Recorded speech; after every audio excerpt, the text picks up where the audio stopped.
This week on the Treasury Career Corner podcast, we've got Luke McLean, Senior Global Treasury Director at CBRE. He's got a team of 35 across 4 regions.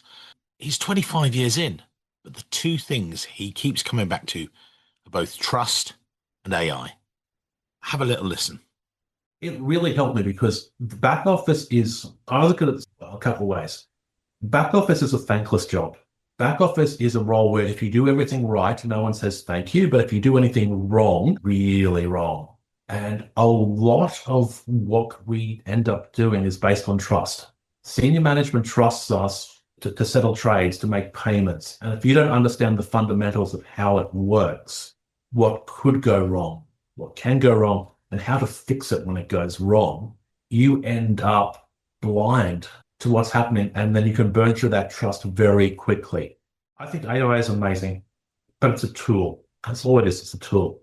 It's a means of becoming more efficient, getting data quicker, and analyzing data in a better way. It's never going to replace having to go to senior leadership and saying, we have a risk. This is how we're going to manage it. Trust me to manage it. What it will do is it will take what the data we have, analyze it much faster than we could have previously, come up with sometimes very interesting analytics out of it. Sometimes it's right, sometimes it's wrong, and present it very quickly.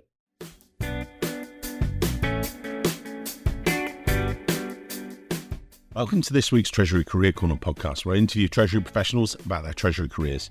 Each and every week, I'll talk to treasurers about how they built their careers, where they are now, where they see both themselves and the Treasury profession going to next.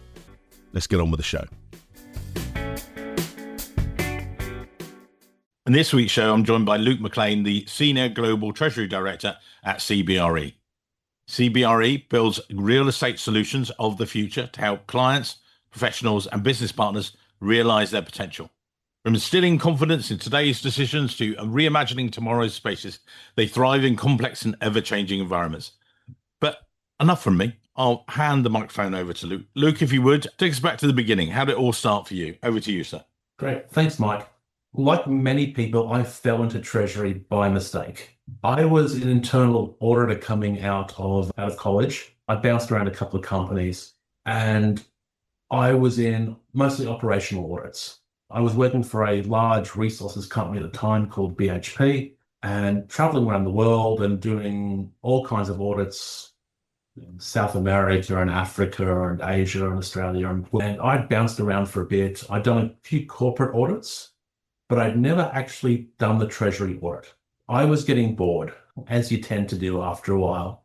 And a job posting came up for the middle office manager for BHP's Global Treasury. And I looked at it and I went, controls, I can do that. Processes, I can do that. Reporting, I can do that.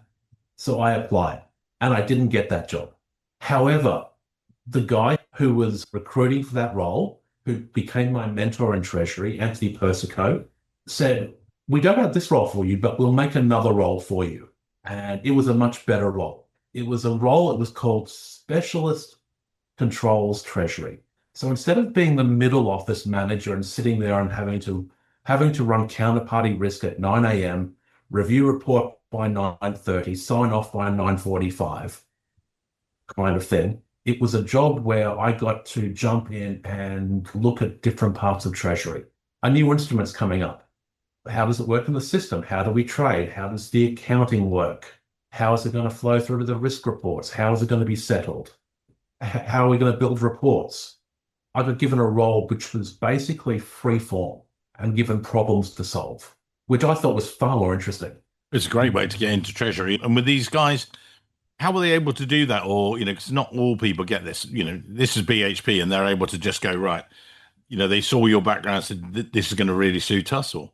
Anthony Persico had the support of the treasurer at the time, Billy Murray, and Billy had been treasurer there for, I want to say 25 years at that point, but it may be longer than that. Wow. And they had a lot of political capital and a lot of trust.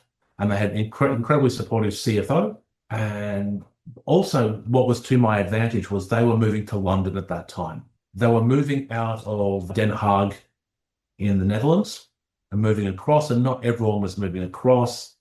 and they managed to slip it in as part of the restructure and move. So I was kind of a little bit fortunate with timing. And so I was the second employee in the office. The person who beat me was the Treasury systems manager.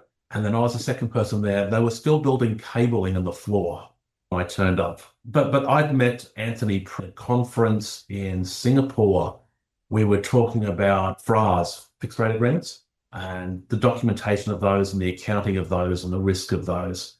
Yeah, so that's how I got started. I got started in a generalist role, which I'm thankful for. Because I think if I started in the middle office role, that would have put me in a middle office box. And sometimes in Treasury, it's hard to break out of those boxes. But in the generalist role, I got to play in back office, front office, corporate finance, in the technical team, in the accounting team, in amongst the leadership. So I got to play around with everyone and learn from everyone. And what was the shape of BHP? Or maybe, again, actually, we covered it. So at the time, well, still, BHP is the world's largest resource company, like iron ore, copper, coal, uranium, silver. If it comes out of the ground, they do it. Potash. It's an Australian-based company. It's all over the world. From a Treasury point of view, in some ways, it's a very easy company because all of their sales are in US dollars globally, which makes life simple. But again, they deal in a lot of complex countries, like in South America and Africa and these kind of things. Yeah, where they get the product out of the ground and everything else. Yes. And they have very large swap books, a lot of debt. We're talking hundreds of billions of swaps, interest rate swaps, cross-country interest rate swaps, all kinds of things. And the beauty of BHP is, at its heart, it's an engineering company. Plus B equals C, which leads to D. That went through to Treasury as well. Treasury was expected to be efficient. Treasury was expected to be process-driven, which led to a very interesting view when I went to another company. I was going to say, you were there 11 years. So talking, great basis for yourself. How did that shape your Treasury career, if you like? What it did was it gave me a very good overview of a large corporate treasury. And I had very supportive senior management, very supportive treasury. I went through 3 treasurers there because Billy retired. Then we had 2 others. And it was very much, if you see a problem and you want to fix it, go do it. Tell us what you need. So what ended up happening there was I ended up bouncing around. And then we ended up doing a global ERP implementation at the same time as doing a global TMS on the new ERP, which was all SAP. Wow. And it was a big bang approach globally at once for every module. So this was like a multi-year project. And within Treasury, I think at some stage we had 10 consultants in London floating around, helping us out. And even working on that, again, the gentleman who helped get into Treasury, Anthony Persico, did a lot of the heavy lifting on the management of that and the design. And he got me involved in a lot of it. And even just seeing how a large project ran and, the importance of data testing and understanding how the system works and documenting how the system works and making sure everyone's in agreement and seeing end-to-end processes through that way was incredibly valuable. Once that project went live, I then got asked, do you want to be the back office and cash management manager? Because the lady who was there at the time was retiring and she'd been in that job for well over 20 years. Right. And she could do it with her eyes closed. And I said, yes. And then I went in and changed everything. Why? You just nothing had been changed, or what? Why? Also, everything was paper-based. Right. Every deal was printed. Every confirmation was printed and initialed. And we had folders and folders of paper. Great. Made auditing easier. But we were killing trees every day. And people spent more time running backwards and forwards from the printer and organizing their filing at the end of the day. And what year was this, by the way? Oh, this would have been about 20. Oh, wow. So not that long ago. So then, brought in the idea of, why don't we just use OneNote and just, if confirmation comes in, drag it across and dump it in there. We'll have a tab per deal, just everything on that deal is on that tab. Just save it all daily. Or it was a root and branch examination of why did we do everything, and going to front office and going, hey, I know you've been doing it this way for so long. There's a better way of doing it. Front office does a swap. They're looking at it for 3 weeks, and then back office has it for 30 years. It should be in the way back office wants it. Or, looking at middle office going, this is what you're looking at, but that's not the actual true risks of what's going on here. Have you thought about this? And I think that's where my initial role of sitting in the middle of things and seeing how everything moved helped. A lot of our listeners will go, oh, really? Do I want to work in the back office? It sounds like it really, really helped you. It really helped me because the back office I look at it a couple of ways. Back office is a thankless job. Back office is a role where if you do everything right, no one says thank you. But if you do anything wrong, it's really wrong. And a lot of what we end up doing is based on trust. Senior management trusts us to settle trades, to make payments. And if you don't understand the fundamentals of how it works, what could go wrong, what can go wrong, and how to fix it when it goes wrong, you end up blind to what's happening, and then you can burn through that trust very quickly. One of the best things I've learned in back office, actually, and even in the previous role in Treasury Controls, was when we installed Swift. We went from a bank host-to-host connectivity into Swift. We installed Swift for corporates, and we learned so much on that. How Swift works, how Swift payments work, how the coding in a payment works, what happens when it goes wrong, how do you track payments. So even now, if we're doing an M&A deal and we want to see, I can go grab the payment file, the Swift payment file, and read through it and make sure it's correct. It gave you that insider's view, would you say? I think it did. It gave me the view of how the plumbing works. And I think particularly if you're on a smaller treasury, you really need to know how the plumbing works. Larger treasuries, a lot of the time they say somebody else will do that. You'll either be the technology team or there'll be a shared service center. But at the end of the day, if it's a treasury payment and it fails, it's not technology's fault, it's your fault. Therefore, you have to understand how your plumbing works. Where were you based at the time? You were based in London? Or what? This was all in London. So you're in London. So then what happened next? What was the next role? Next, then I got approached about going over to Tesco. And initially I wasn't that keen. Then I asked around and found out Tesco was actually a really good treasury. And a person from BHP had previously gone over. And so I took the role, and they were between treasurers at the time. And I went over there as basically head of back office and technology.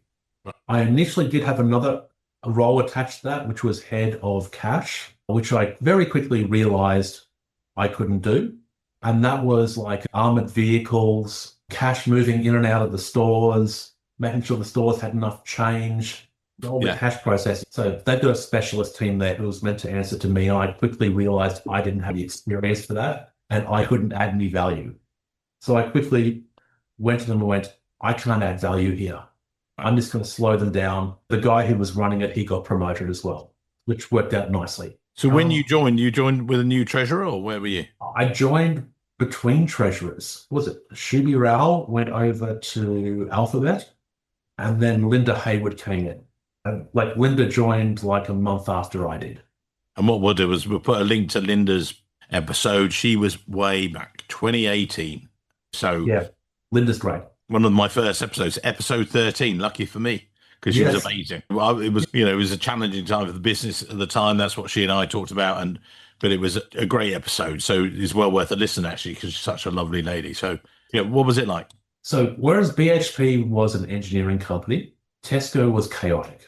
I'd gone from like a nice central London office, gleaming tower, clean desk policy. We had more cleaners than staff doing things. You put a coffee cup down, 30 seconds later, somebody had taken it away and cleaned the desk.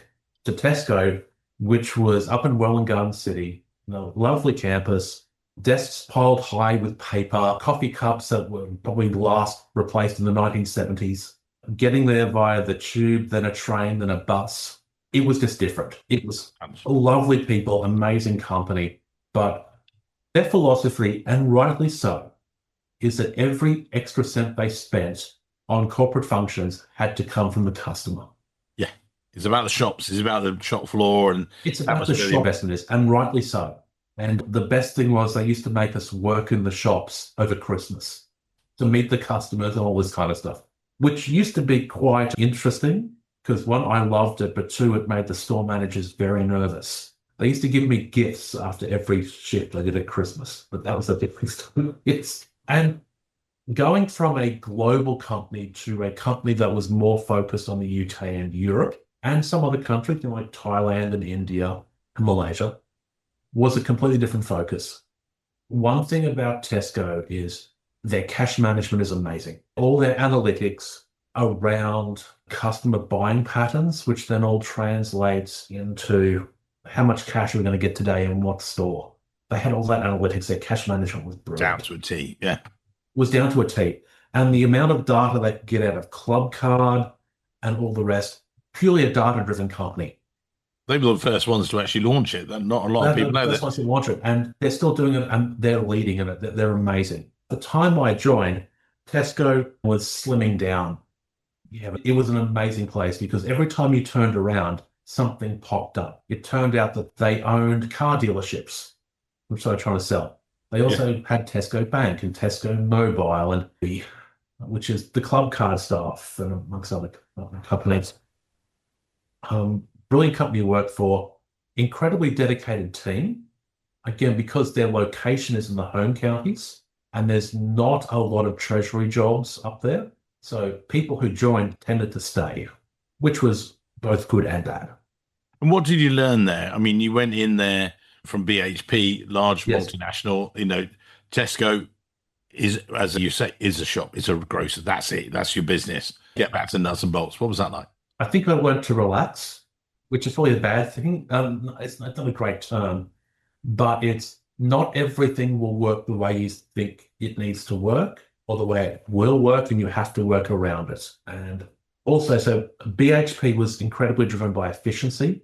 Tesco was driven by relationships. So you had to be able to work with people to get things done.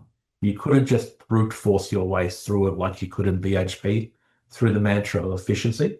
You actually had to be able to influence people and tell them why it was in their best interest to do this and how could they win by doing this. And you talked there as well about systems, and that's a big thing for you. When you were Tesco, what was it like systems-wise and stuff? Was there lots of good stuff? Or So we started off with Quantum. We took it out and we put in Finder, because Treasury was going into commodity trading. Because the simplest thing is Tesco has these things called value meals, which is sandwich, crisps, and a drink for, how much is it now? Is it still $2.89 or something? I don't know. I haven't lived in the UK for a while. But if you could manage the cost of butter and cheese and cut 0.5% off a sandwich through commodity trading, the savings were immense.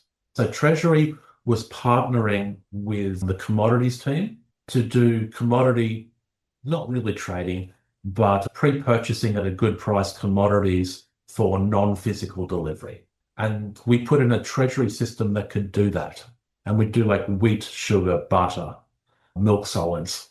So any day we would have a system that would settle buying and selling euros, commercial paper, and butter all on the one team. wow. And that was very interesting to put in and build. Again, we had a really good project management team there, some really good consultants who helped us out, which again built upon my experience in Swift. But I remember the first question I asked at the interview for Tesco, which I think got their attention, was, do you know where all your cash is? And I remember the people doing the hiring, looking at each other going, we probably don't. Wow. So that was one of the first things we did was, where is all the cash? Do we know how much? Do we know where it is? How much can we get to? Every penny, every euro, every penny. cent. Yeah. Yeah. And then, so you went through that, and that was a transformation process at the time with Linda. What then, what came next and then how come the next move to CBRE and things? At the end of, was it end of 2018? Or was it the end of 2019? It was the end of 2019. I'd gotten bored of the UK and I wanted to go home to Australia. Looking in hindsight, maybe I should have just gone home for a month and then come back refreshed, but no, I've had enough. So packed up everything and went home.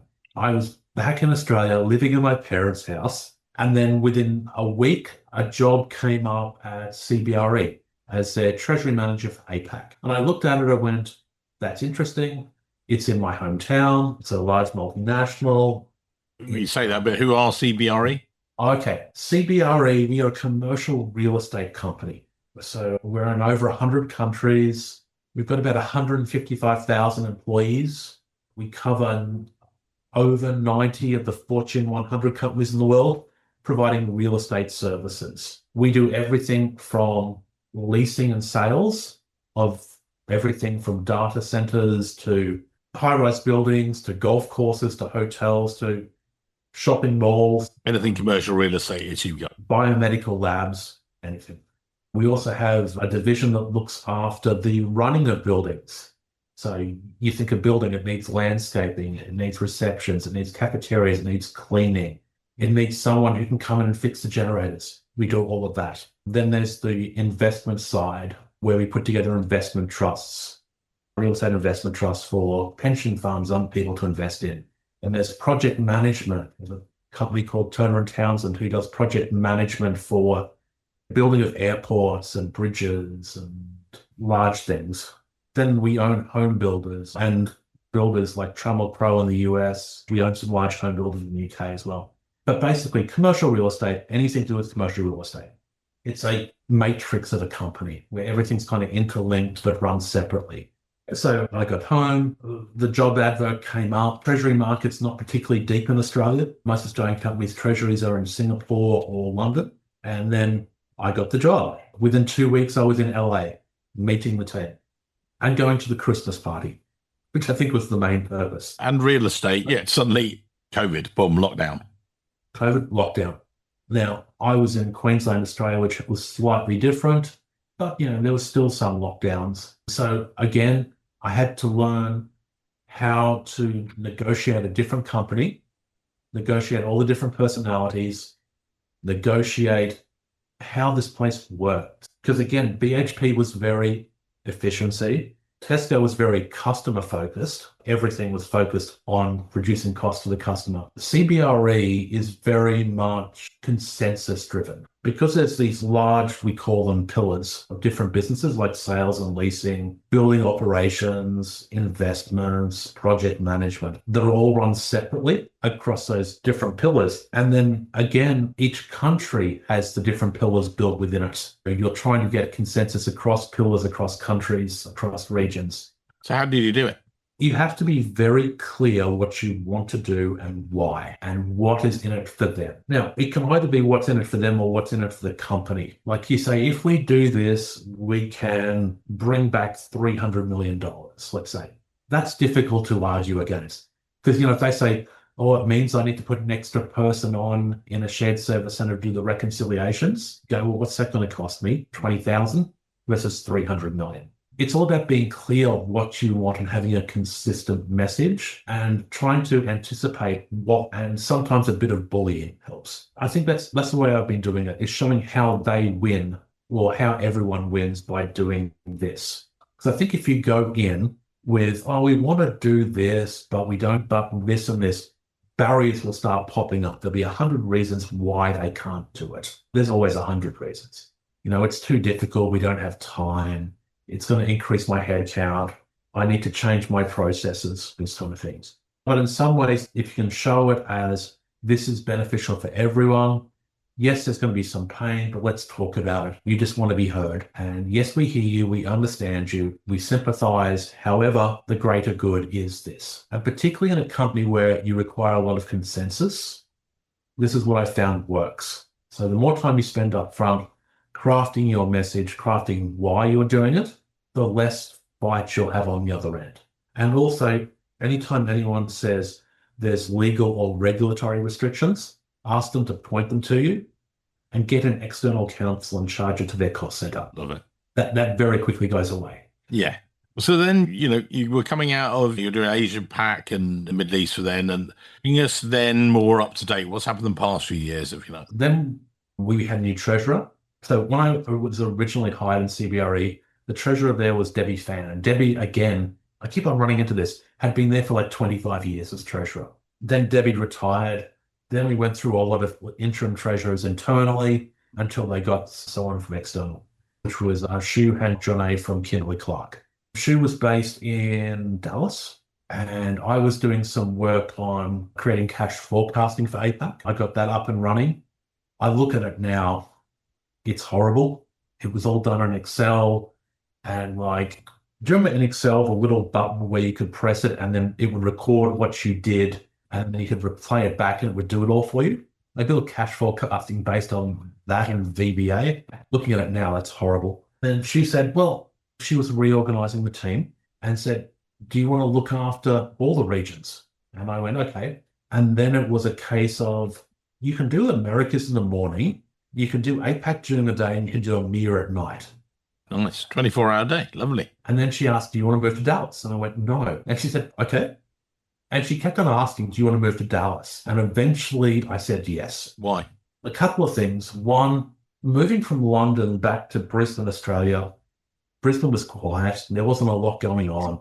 Yes, I just bought a new house, bought a new car, done all the things I was meant to do, but it was quiet. So I wanted something new and exciting. And two, the hours were killing me. I'd get on at 5 in the morning and still be on there at 11 at night. And this was just 6 days a week, and it was constant. And it wasn't good for the other teams either.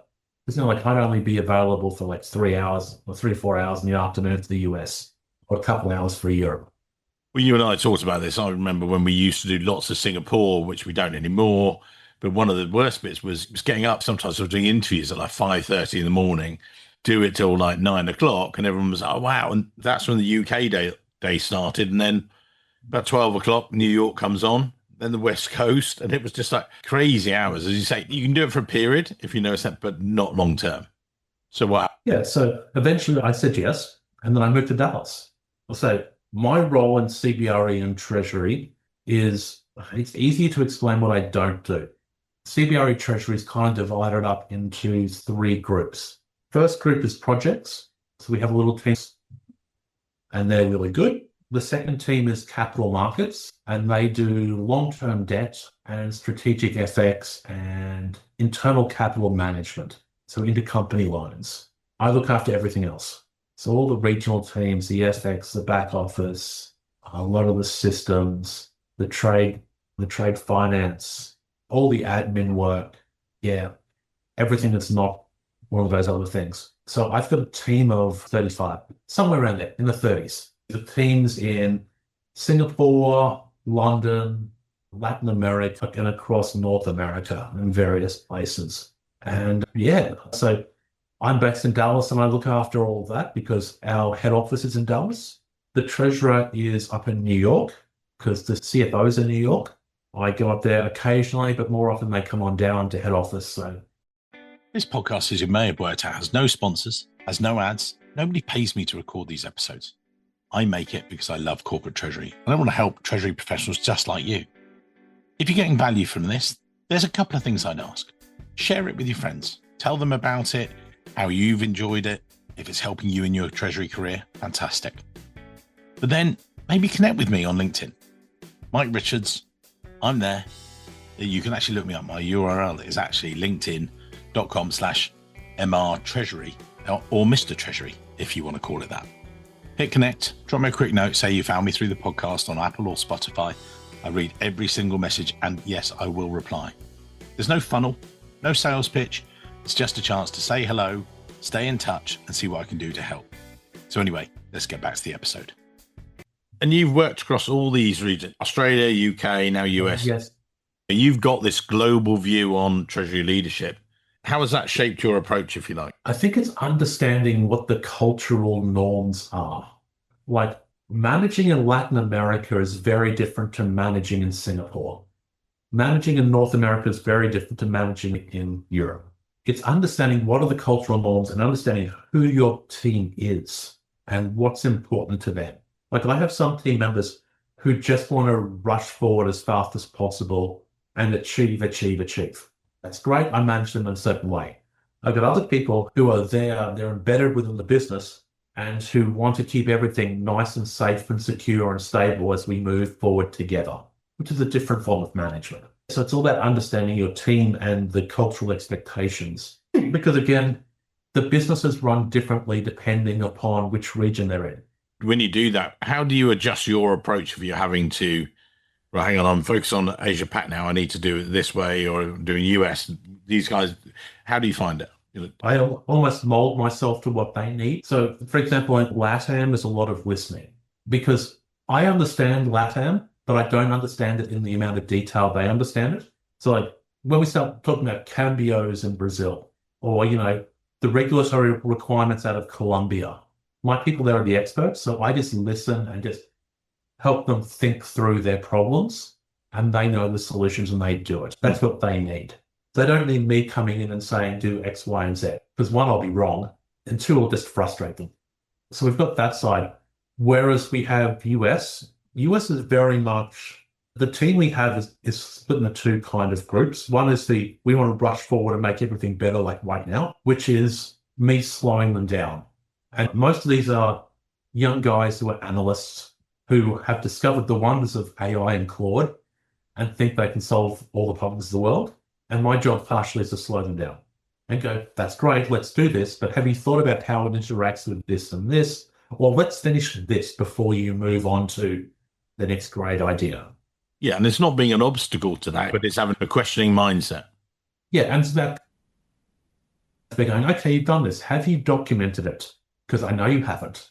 And in 2 years' time, no one's going to know how it works. Document it now while it's still fresh before you run off and do something else. Now, you just touched on their AI technology, and you and I talked before the show. Let's just cover that for a short period, but then I wanted to dive more into leadership and teams because, as you say, that's more of what you want to do. I think AI is amazing, but it's a tool. That's all it is. It's a tool.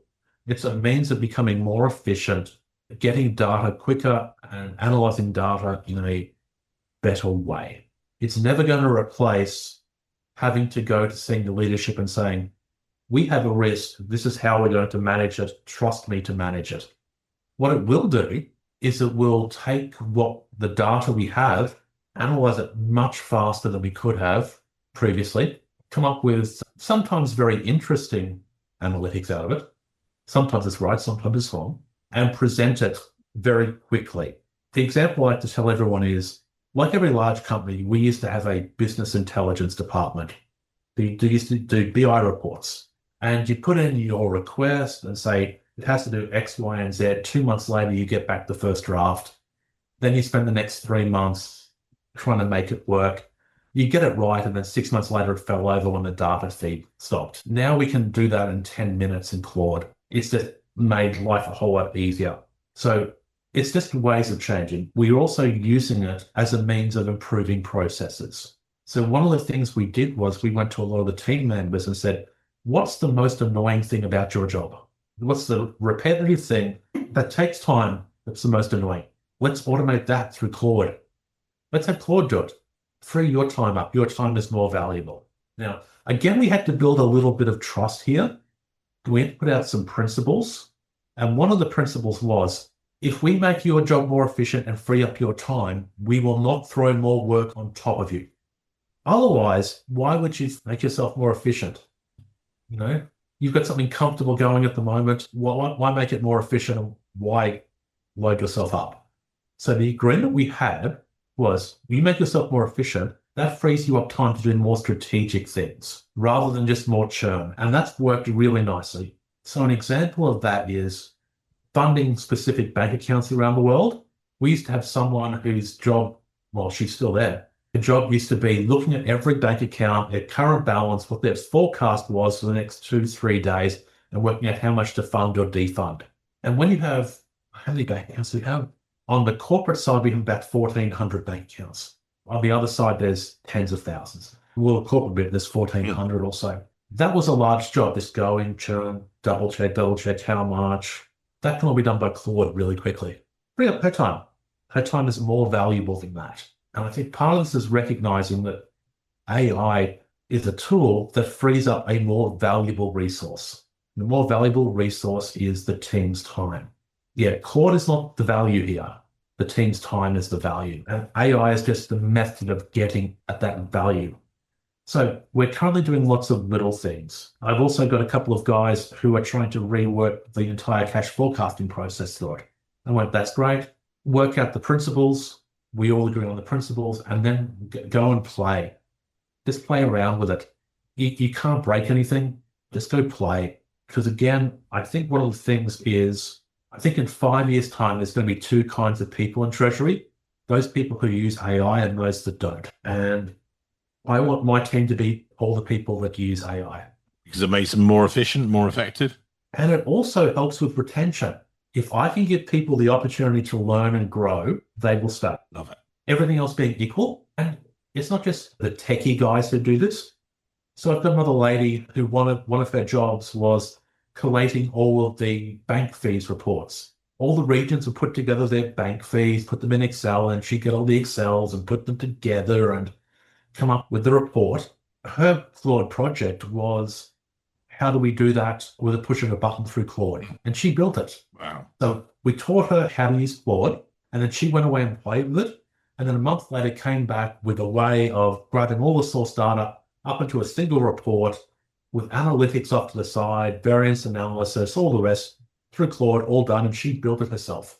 And was she really technical before, or was No. this something you talk us through that journey then? Because how do you get someone that's non-technical, great in Treasury, but then give them the tools? How do you do that? Part of it is having team members who are curious. And again, having that agreement that if you do it, you're not going to lose by doing it. You're going to win. You're going to win by having these skills and doing all this stuff and making your life better. And we will support you on that journey. This particular lady, she's been in Treasury a fair while. She's very, very good at what she does. And we gave her the opportunity and she leapt out. And then we partner up with one of our other team members who's really good at Claude. I'll just use Claude as general AI. And together they ran off and did it. And she was very proud of what she did. And we went, that's amazing. Keep on refining, document what it is, how it works. And it saved her hours a month. Well, that's the first one you've done. What's the next one you want to do? And she's got the next one lined up, I think, already. But, if you do this across 10 employees who are just all doing their own little projects, the thing starts to snowball. You say 4 hours here, 4 hours there, 20 minutes a day over there. It all just starts to snowball. The difficult bit is how are we going to link it all up eventually? Maybe we do or maybe we don't. Because something else we've recently done is we recently put in a new TMS system. So that went live in February.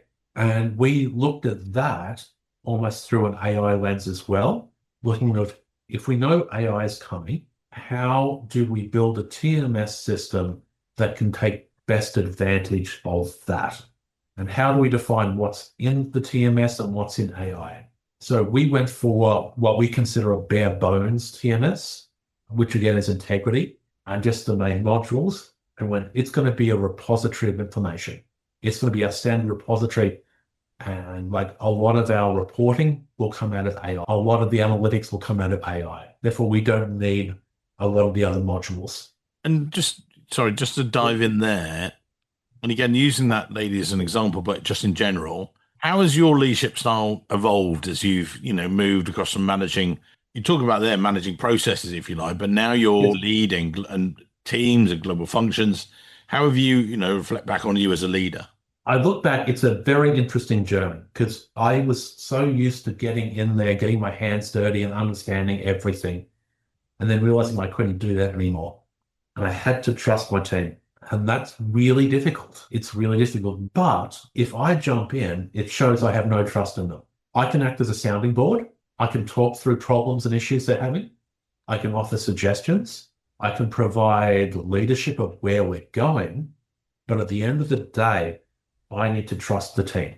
And I need them to know that they're trusted. Does this always work?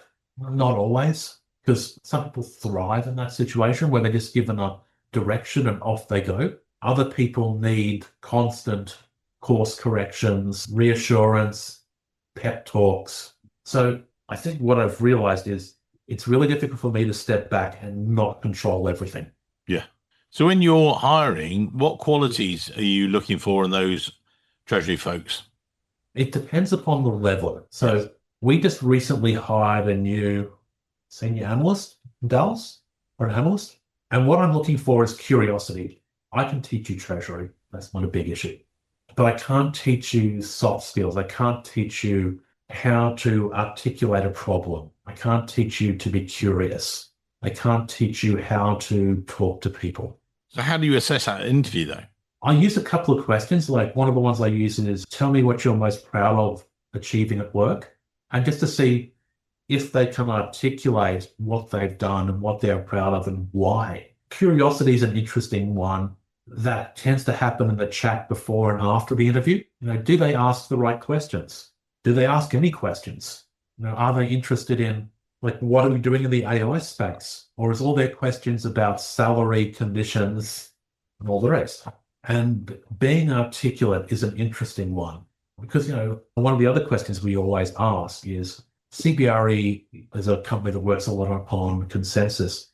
And sometimes you have to deal with difficult people. Can you tell me a time where you've had to deal with a difficult person and how did you bring them around to what you required them to do? You ask specifically what you want. Like, I don't care if you know how to do an FX trade or not. I can teach you that, or I'll get you on Bloomberg and say, pick best price, hit this button here and that button there. I can teach all that. I cannot teach curiosity or being articulate. A mindset. So, if someone was wanting to follow a similar path to yourself and you're reflecting on it and, you and I, we had a beer and, we caught up in Texas and stuff. What advice would you say to someone who they say, I'm going to do a similar role to you? What do you say to them? When opportunities come up, say yes. If someone says, do you want to be on this project? Say yes. If someone says, do you want to do this? Just say yes and throw yourself at it. Don't be scared of back office because everything goes through there. You get to see everything. Don't be scared of middle office. Don't be scared of corporate finance. Throw yourself at it. People are really generally nice and want to help you succeed. And is that what's helped you? You've made all these international moves. You've done Australia, UK, US. I've done work in South Africa. I've done work in Chile. It's always saying yes. Your default is yes. Default to yes. And look at it as a chance to learn because you can always go back to what you were doing before. But these opportunities don't come up very often. And when they do, you grab them. And another interesting skill, which I think is undervalued, particularly in Treasury, is project management. So I've been through 3 TMS implementations. All have been on time, on budget, without major issues. And just seeing the project management skills and those organizational skills and how, I don't know what it's called anymore, but breaking down projects into tiny little issues, dealing with that, dealing with the next little issue, dealing with the next little issue.